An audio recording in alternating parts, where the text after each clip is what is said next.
सांगते की नाही, प्रसूतीनंतर इतके दुखणे आले मला, वृद्ध सुद्धा बरे माझ्यापेक्षा. पडला काय हे खरंच माझं दुखणं म्हणजे पटव आवरायचं म्हणलं तर आहेच ही कंबर दुखी. अरे देवा. अगं प्रांजली, एवढी का त्रासली असतो? अगं काय सांगू बाई, एवढी कंबर दुखते ह्या प्रसूतीनंतर, काही उपाय नाही. असे का होते बरे तुला? तू का त्रासली आहेस एवढी? मला खूप त्रास होतोय, मला इतका त्रास प्रचंड, मला आता ह्या सहन होत नाही वेदना. थांब माझं एकदा ऐकून घे. काय ऐकायचं? मला आता सगळे उपाय करून झाले, कोणाची ऐकण्याची माझी मनस्थितीच नाही. अगं मैत्रिणी, माझं जरा ऐक, थांब तू. अगं मला कोणाचे ऐकायचं नाही, एक तर माझी कंबर कामं राहिली, तू एक. थांबा, माझं ऐक. आपल्या योग विद्या बाई योगा कर. अगं प्रांजली ऐक, तू थांबा. एक तर काम एवढे घरात आणि आले.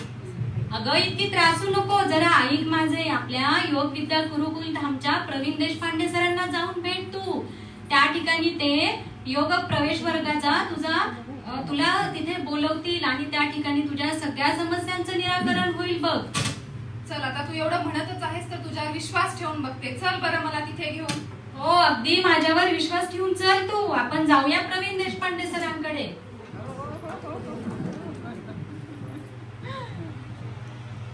अहो सर, बघा ना, ह्या प्रांजलीताई किती त्रास दिले आहे. त्यांना खूप शारीरिक समस्या आहेत. खरंच मला अगदी इतके शारीरिक समस्या आहेत, खूप मला त्रास झालेला आहे या वेदनांचा. थांबा ताई, तुम्ही माझे ऐकून घ्या. तुम्ही ह्या प्रवेश वर्गाला सामील व्हा. फक्त एवढंच काम करा, मग त्यापुढे बघा कसं तुमचे शरीर छान होते. तुम्ही म्हणत असाल तर करते आता. हो अगदी, नक्कीच. आता योगाचा वर्ग सुरू झालाय माझा.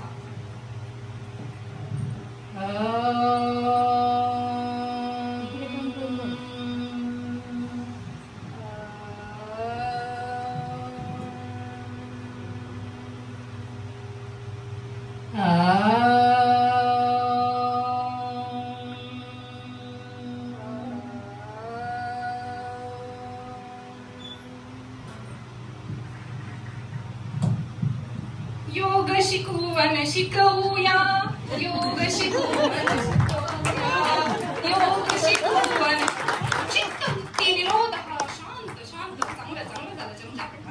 योग शिकवून शिकवूया, योग शिकवून शिकवूया.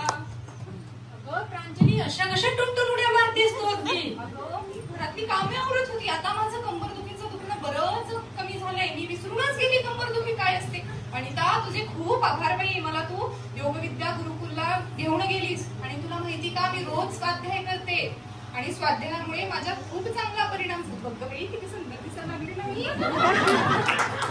अगदी तुझ्यात खूपच बदल झालेला आहे. पण इथेच तुला थांबायचं नाहीये. फक्त योग प्रवेश वर्ग करून किंवा योग परिचय, योग शिक्षक वर्ग करून तुला थांबायचं नाहीये. आणि यानंतर पुढे गेल्यावर तुला तुझा स्वाध्याय चालू ठेवायचा आहे आणि ही योगाची गंगा घरोघरी पोहोचवायची आहे.